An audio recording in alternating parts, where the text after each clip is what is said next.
ਯੂਨਸ ਭੱਟੀ ਹੋਰਾਂ ਦਾ ਦੂਜਾ ਗ਼ਜ਼ਲ ਪਰਾਗਾ ਸੁਲੱਖਣੇ ਹੱਥ 2021 ਵਿੱਚ ਛਾਪੇ ਚੜ੍ਹਿਆ। ਇਸ ਨੂੰ ਨਸਤਾਲੀਕ ਪਬਲੀਕੇਸ਼ਨਸ ਉਰਦੂ ਬਾਜ਼ਾਰ ਲਾਹੌਰ ਵੱਲੋਂ ਛਾਪਿਆ ਗਿਆ ਹੈ।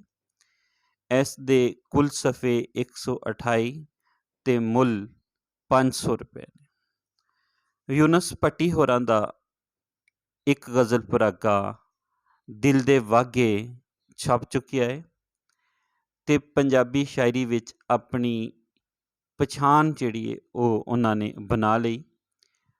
ਹੱਥਲਾ ਗ਼ਜ਼ਲ ਪਰਾਗਾ ਸੁਲੱਖਣੇ ਹੱਥ 2021 ਵਿੱਚ ਛਪਿਆ। ਯੂਨਸ ਭੱਟੀ ਹੋਰੀ ਅੰਗਰੇਜ਼ੀ ਜ਼ੁਬਾਨ ਦੇ ਉਸਤਾਦ ਨੇ। ਅੰਗਰੇਜ਼ੀ ਜ਼ੁਬਾਨ ਪੜ੍ਹਾਉਂਦਿਆਂ ਹੋਇਆਂ ਉਹਨਾਂ ਦਾ ਆਪਣੀ ਮਾਦਰੀ ਜ਼ੁਬਾਨ ਨਾਲ ਮੋਹ ਪਿਆਰ ਅਤੇ ਫਿਰ ਆਪਣੇ ਜਜ਼ਬਿਆਂ ਨੂੰ ਆਪਣੀ ਮਾਦਰੀ ਜ਼ੁਬਾਨ ਰਾਹੀਂ ਬਿਆਨ ਕਰਨਾ ਬਹੁਤ ਹੀ ਸਲਾਹੁਣਯੋਗ ਹੈ। ਸੁਲੱਖਣੇ ਹੱਥ ਦੇ ਹਵਾਲੇ ਨਾਲ ਜੇ ਅਸੀਂ ਗੱਲ ਕਰੀਏ ਤਾਂ ਅੱਖਰਾਂ ਰਾਹੀਂ ਚਾਨਣ ਖਿਲਾਰਨ ਵਾਲਾ ਯੂਨਸ ਭੱਟੀ ਸਾਨੂੰ ਨਜ਼ਰ ਆਉਂਦਾ ਹੈ। ਇਨਸਾਨ ਦੋ ਤਰ੍ਹਾਂ ਦਾ ਜੀਵਨ ਜਿਉਂਦਾ ਹੈ। ਇੱਕੋ ਜਿਹੜਾ ਜੀਵਨ ਆਲ ਦੁਆਲੇ ਵਿਖਾਲੀ ਦਿੰਦਾ ਹੈ। ਦੂਜਾ ਜੀਵਨ ਉਹ ਹੈ ਜਿਹੜਾ ਜ਼ਿਹਨਾਂ ਵਿੱਚ ਮੌਜੂਦ ਹੈ। ਇਹਨਾਂ ਦੋਵਾਂ ਕਿਸਮਾਂ ਦੇ ਜੀਵਨ ਨੂੰ ਖਿਆਲੀ ਅਤੇ ਹਕੀਕੀ ਜੀਵਨ ਦਾ ਨਾਂ ਦਿੱਤਾ ਜਾ ਸਕਦਾ ਹੈ। ਯੂਨਸ ਭੱਟੀ ਅਜਿਹਾ ਸ਼ਾਇਰ ਹੈ ਜੋ ਖਿਆਲੀ ਅਤੇ ਹਕੀਕੀ ਜੀਵਨ ਨੂੰ ਇੱਕ ਮਿਕ ਕਰਦਿਆਂ ਹੋਇਆਂ ਆਪਣੇ ਖਿਆਲਾਂ ਨੂੰ ਸ਼ਬਦਾਂ ਦਾ ਅਜਿਹਾ ਬਾਨਾ ਪਵਾਉਂਦਾ ਹੈ ਜੋ ਕਦੇ ਕਿਸੇ ਵਾਹੀਵਾਨ ਦਾ ਵੀ ਰੂਪ ਧਾਰ ਲੈਂਦਾ ਹੈ ਕਿ ਪੜ੍ਹਨਹਾਰ ਨੂੰ ਉਹਦੇ ਵਿੱਚੋਂ ਆਪਣਾ ਜੀਵਨ ਵਿਖਾਲੀ ਦੇਵਣ ਲੱਗ ਜਾਂਦਾ ਹੈ।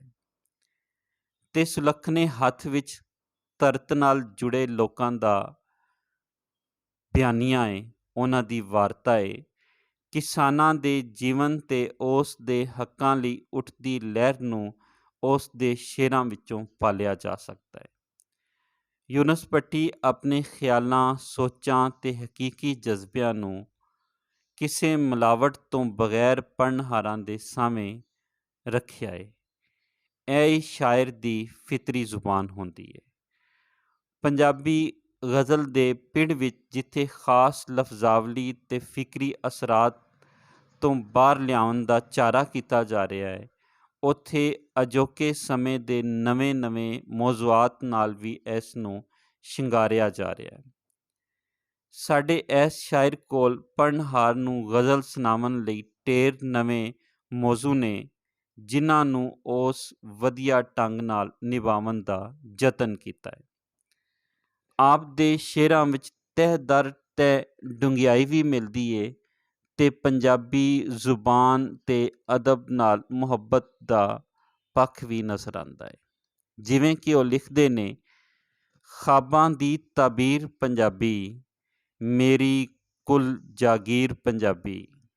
ਜਾਂ ਫਿਰ ਪੰਜਾਬ ਦੇ ਹਵਾਲੇ ਨਾਲ, ਦੇਸ ਪੰਜਾਬ ਹਵਾਲੇ ਰੱਬ ਦੇ, ਫੁੱਲ ਗੁਲਾਬ ਹਵਾਲੇ ਰੱਬ ਦੇ। ਉਹਨਾਂ ਪੰਜਾਬੀਆਂ ਨੂੰ ਸਬਕ ਵੀ ਦਿੱਤਾ ਹੈ ਜੋ ਪੰਜਾਬੀ ਜ਼ੁਬਾਨ ਨੂੰ ਘਰੋਂ ਕੱਢ ਚੁੱਕੇ ਨੇ। ਉਹਨਾਂ ਦੀ ਗੱਲ ਕਰਦਿਆਂ ਆਪਣੇ ਵਿਚਾਰ ਇਹਨਾਂ ਸ਼ੇਅਰਾਂ ਰਾਹੀਂ ਬਿਆਨ ਕਰਦੇ ਨੇ। ਇੰਝ ਨਾ ਘਰ 'ਚੋਂ ਕੱਢ ਪੰਜਾਬੀ, ਝੱਲਿਆ ਥਾਂ ਥਾਂ ਗੱਡ ਪੰਜਾਬੀ। ਹੋਰ ਜ਼ੁਬਾਨਾਂ ਦੇ ਸੰਗ ਰਲ ਕੇ, ਮੁੱਢੋਂ ਹੀ ਨਾ ਵੱਢ ਪੰਜਾਬੀ, ਮੁੱਢੋਂ ਹੀ ਨਾ ਵੱਢ ਪੰਜਾਬੀ। ਫਿਰ ਮਜ਼ਦੂਰ ਜਿਹੜਾ ਸਦੀਆਂ ਤੋਂ ਪਿਸਦਾ ਆ ਰਿਹਾ ਹੈ, ਉਸ ਦੇ ਹਾਲਾਤ ਜਿਹੜੇ ਨੇ ਉਹ ਨਹੀਂ ਬਦਲੇ। ਉਸ ਦੇ ਹਵਾਲੇ ਨਾਲ ਯੂਨਸ ਭੱਟੀ ਹੋਰੀ ਕੀ ਕਹਿੰਦੇ ਨੇ, ਢੇਰ ਖੁਆਰੇ ਤੂੰ ਮਜ਼ਦੂਰਾ, ਤਾਰੋ ਤਾਰੇ ਤੂੰ ਮਜ਼ਦੂਰਾ, ਔਖੇ ਕੰਮ 'ਤੇ ਘੱਟ ਮਜ਼ਦੂਰੀ, ਖਾਂਦਾ ਮਾਰੇ ਤੂੰ ਮਜ਼ਦੂਰਾ। ਯੂਨਸ ਭੱਟੀ ਹੋਰਾਂ ਨੇ ਆਪਣੇ ਆਲ ਦੁਆਲੇ ਦੇ ਉਸ ਨਿਜ਼ਾਮ ਨੂੰ ਵੇਖਿਆ ਜੋ ਮਾੜੇ ਨੂੰ ਉਹਦਾ ਹਿੱਸਾ ਦੇਣ ਲਈ ਕਦੇ ਵੀ ਤਿਆਰ ਨਹੀਂ। ਤੇ ਉਹ ਹਰ ਲਮਹੇ ਕਮਜ਼ੋਰ ਹੁੰਦਾ ਜਾ ਰਿਹਾ ਹੈ। ਮਾੜਾ ਉਹਦੇ ਨਾਲ ਯੂਨਸ ਭੱਟੀ ਖਲੋਤਾ ਏ, ਜਿਹੜਾ ਕੋਰਟਾਂ ਕਚਹਿਰੀਆਂ ਵਿੱਚ ਧੰਦਾ ਹੁੰਦਾ ਏ ਉਸ ਨੂੰ ਬਿਆਨ ਕਰਦਾ ਏ। ਇਸ ਨਿਜ਼ਾਮ ਨੇ ਜਿਹੜੀ ਭੰਗ ਪੀਤੀ ਹੋਈ ਏ ਉਹਦੇ ਖਿਲਾਫ ਆਵਾਜ਼ ਚੁੱਕਦਾ ਏ।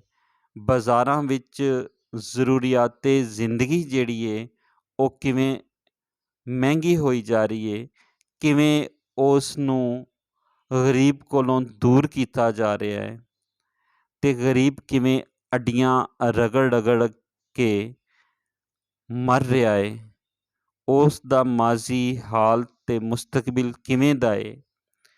ਅਤੇ ਇਹਨਾਂ ਸਾਰਿਆਂ ਸਵਾਲਾਂ 'ਤੇ ਸਵਾਲ ਚੁੱਕਣਾ ਜੁਰਮ ਏ ਅਤੇ ਹੱਕ ਵਾਲਿਆਂ ਨੂੰ ਹੱਕ ਮਿਲਣ ਦੀ ਵਾਰੀ ਦੀ ਉਡੀਕ ਵਿੱਚ ਉਹ ਕਈ ਸੁਨੇਹੇ ਜਿਹੜੇ ਨੇ ਆਪਣੀ ਸ਼ਾਇਰੀ ਰਾਹੀਂ ਬਿਆਨ ਕਰਦੇ ਨੇ। ਦੂਰ ਹਨੇਰਾ ਹੋ ਕੇ ਰਹਿਣਾ, ਅੱਜ ਸਵੇਰਾ ਹੋ ਕੇ ਰਹਿਣਾ, ਜਿਹੜਾ ਤੇਰਾ ਹੱਕ ਸੀ ਬਣਦਾ, ਹੁਣ ਉਹ ਤੇਰਾ ਹੋ ਕੇ ਰਹਿਣਾ, ਸਾਡੇ ਹੱਥੋਂ ਬੁੱਤ ਜ਼ੁਲਮਾਂ ਦੇ। ਇਹ ਜਿਹੜੇ ਜ਼ੁਲਮਾਂ ਦੇ ਬੁੱਤ ਨੇ ਉਹ ਤੋੜਨਾ ਚਾਹ ਰਹੇ ਨੇ।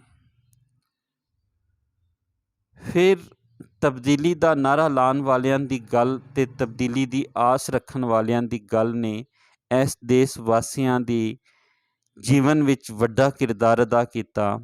ਇਸ ਤਬਦੀਲੀ ਦੇ ਨਾਅਰੇ ਨੇ ਜਿੱਥੇ ਹਰ ਇਨਸਾਨ ਨੂੰ ਮੁਤਾਸਿਰ ਕੀਤਾ, ਉੱਥੇ ਇੱਕ ਸ਼ਾਇਰ ਜਿਹੜਾ ਆਮ ਇਨਸਾਨਾਂ ਤੋਂ ਵੱਧ ਜ਼ਿਆਦਾ ਆਪਣੇ ਆਲੇ ਦੁਆਲੇ ਨੂੰ ਵੇਖਦਾ ਮਹਿਸੂਸ ਕਰਦਾ ਏ, ਉਹ ਕੀ ਲਿਖਦੇ ਨੇ?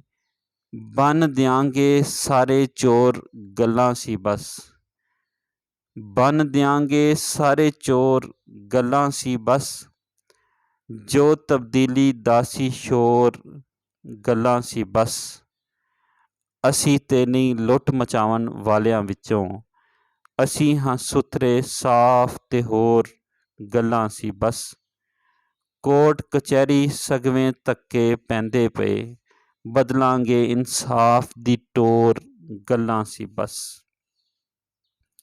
ਫਿਰ ਇੱਕ ਐਸੇ ਹੀ ਸ਼ੇਰ ਦਾ ਯੂਨਸ ਭੱਟੀ ਹੋਰਾਂ ਦਾ ਜਿਹੜਾ ਬਿਆਨੀਆ ਹੈ ਉਹ ਬਹੁਤ ਦਬੰਗ ਅੰਦਾਜ਼ ਨਾਲ ਬਿਆਨ ਕਰਦੇ ਨੇ। ਤੀਜੀ ਦੁਨੀਆ ਦੀਆਂ ਔਕੜਾਂ ਉਹਨਾਂ ਦਾ ਖਾਸ ਮੌਜੂ ਹੈ ਅਤੇ ਸਮਾਜ ਦੀਆਂ ਭੈੜਾਂ ਨੂੰ ਉਹ ਹਕੀਕੀ ਅੰਦਾਜ਼ ਨਾਲ ਬਿਆਨ ਕਰਦਿਆਂ ਹੋਇਆਂ ਸੁਪਨਿਆਂ ਦੀ ਗੱਲ ਘੱਟ ਕਰਦੇ ਨੇ। ਸੁਗਰਾ ਸਦਫ ਹੋਰੀ ਫਲੈਪ 'ਤੇ ਆਪਣੇ ਵਿਚਾਰ ਕੁਝ ਇੰਝ ਸਾਂਝੀਆਂ ਕਰਦੀਆਂ ਨੇ।